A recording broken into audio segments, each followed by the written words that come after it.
Welcome to Bold Talk series where creativity, leadership, ideas, innovation come together. My name is Ludvik, and today I have a privilege to have a short one-on-one conversation with Juan Lucas Barbier, co-founder at COBOLpro. Juan, great seeing you. Welcome to our Bold Talk series. How are you? Thank you very much. I'm very happy to be here and very happy to go ahead and share a little bit of what I think about the world. Awesome. Great. Well, Juan, let's start with your founder story. What led you launch the COBOLpro, and what gap did you see in the tech world that others were overlooking, perhaps? Yeah, for sure. Like when I was a little bit younger, and I know I'm really young, but when I was like 19, Just slightly younger, yeah, right? I'm just a little bit younger. I'm 21 right now, so yeah, it was like 2 years ago. I dropped out from college, and my parents kicked me out of their home. So I moved to Germany, and when I moved to Germany, I was looking for a job. I got a job as a junior engineer in Volkswagen. I did some different kind of work there, mainly projects with AI and how can we implement artificial, like the new era of artificial intelligence. It was back in 2023, and then they realized AI and Orfail was not giving a lot of value to their company. So they gave us two options. The first option was, okay, we're going to fire all of you, or you're going to learn COBOL and this kind of stuff to modernize this thing nobody understands that it's called mainframe. So everybody thought that it was a joke because in Germany it's impossible to go ahead and fire someone.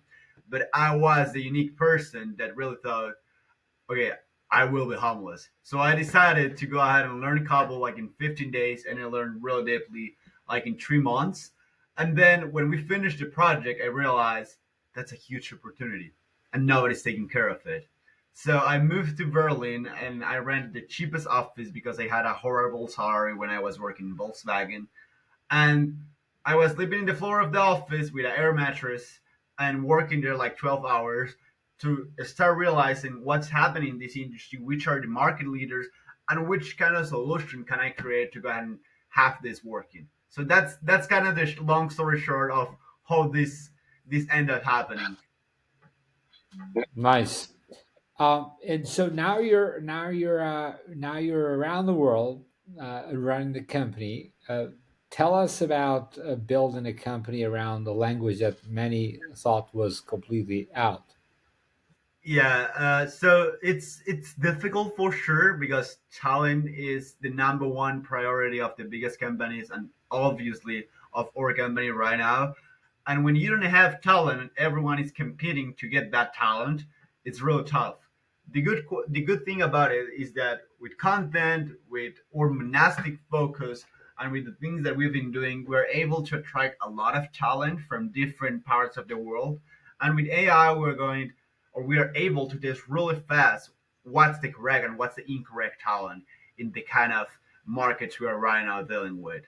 So with all these kind of stuff, we were able to build our product to have a top tier talent pool, and also to have persons that really want to go ahead and have a better cup, and not just to modernize or to transpile or to use AI for everything, but people that are in the AI world and also in the deep expertise of COBOL, and we combine those people to go ahead and build what we are building right now. So, Juan, who are the typical companies or industries that you're working with? Yeah, so I will say top one. It's for sure banking and financial services.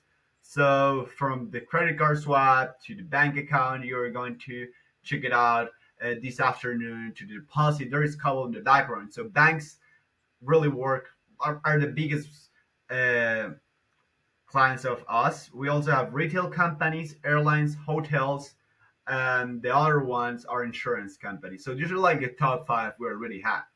But there are also other Yeah. markets that will need our product, but there are right now not our clients that will be governments, um companies like transportation and logistics, telecommunications, manufacturers, and other types of companies that have been in the market for 40 years or more. That's like the sweet spot of our company. Now, how do you build trust with customers like who are guarding these kind of critical infrastructure? Yeah, that's a really nice question, and it's in the past or right now also. The majority of our competitors are like, you're in COBOL, we're going to put you in Java, Cloud, Super AI native, all this new technology. But our disruption and our new technology is the huge risk for the big corporations. And I don't want to be the risk of the big corporation. So that's why we develop a three-step process. We call the 3M process. So we start doing something that it's called maintenance, where we map the code, we map what's happening, and we retain the knowledge of the people that it's leaving the organization. That led us to have a really low resistance of hiring us, because we're not going to touch your code. We're just going to maintain it and tell you what's happening really there. So you will not have a crack, you will not have a bug, you will not have downtime, because what we're really doing in the first step of the 3M process is just telling you what's happening here, what's going on in the background that you don't really understand. Hmm. Interesting. Now, obviously, this legacy tech isn't exactly like flashy like other tech, right? Um, what keeps you creatively engaged in this space? Oh, I think it's the way of like the way of innovation. Like everyone is innovating super rapidly in Python, in Java, and all these new frameworks. But if you check it out, what we are doing and what our competitors are doing, it's what people did 5 to 7 years ago in all the other technologies. So I'm really happy to be an innovator in a space that nobody really wants to innovate. So BS code extensions, transpilation of code, uh, really deep documentation that was available 3, 5, 6 years ago to all the other programming language. Right now, we are making it possible for COBOL, and that's what makes me really really happy every single day. And the other thing is that these kind of innovations we are doing are not cool innovation. Just they are problems and huge problems we are solving for banks, for insurance, for governments, and that it's not just a problem of them. It's a problem that affects you and affects me, but we don't really see them because these are the background transactions. Yeah. Yeah, so it's like I don't know who said it's boring. It's boring, but it's boring is good, right? It's those companies or those industries that are boring are something that not many people are attracted to, right? And so it takes a special individual to focus on and take advantage of it and go deep into these industries and verticals. Now, so obviously you work with a team globally with experts from different parts of the world. Um, what have you learned about hiring for such deep expertise versus like normal hiring of tech individuals, where you can find freelancers of the world like Upskill and Fivers of the world, right? What Yeah, yeah. So I, I will go ahead and separate this into two steps. So the first step is people really think in office is equal to productivity. I don't think so. We're a remote first company, and I will say we are able to outrank the majority of the on-office companies.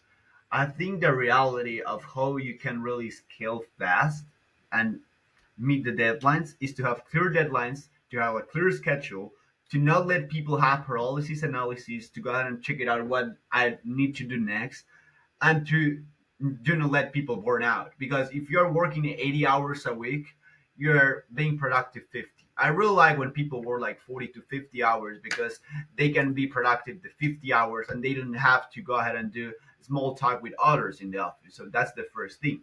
But to be able to complete this first thing, you need to have a clear pillar. And this clear pillar, this clear base, is the talent. So how we are able to get probably the top 1% talent all over the world is because we are really fast hiring. We use over 90% AI in our process.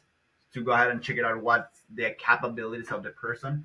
And the third stuff is because we are able to mix the legacy deep expertise of some people with the AI expertise of other, and put these people work together into a single space. So all of them are hustlers, I will call them. All of them want to change the world. All of them want to work in what we are doing right now. And all of them are top performers. And it's not a top performing uh, that we do it with some meetings or with some kind of other stuff, are top performers because we're able to have data of every single skill of these persons. And at the end of the day, based on that data, we're able to take a decision. And that's why we have the employees we have right now. Nice. Um, what are the challenges of running remote the company remote like you with people? Do you meet with each other sometimes? No, like right now we are not meeting with each other. Probably we want to do a trip at the end of this year or next year. For sure, Hmm. you will have a lot of problems with time zones because we have some people in Asia and Europe. But if you are able to assemble small teams, I think that's another secret, and have these small teams in little regions, it will be really, really good. Because when one team finish something and complete the deadline, and then the other team that is in the other time zone will have this completed so they can start, and will be wonderful because the team will be like a machine. So that's the secret. If you try to combine a time zone with another one and you put those two time zones in one single team, it will not work. But if the central time zone and the Eastern Europe time zone work together, they will be like a machine. If someone works finish this, then the other team will have everything to go ahead and start this, and then they will finish this, and the other team will have the things to go ahead and finish the next task, and it is wonderful. Nice. So you got teams in various various time Yeah, zones that can optimize their performance. that's that's what we are doing. Yeah, Nice, man.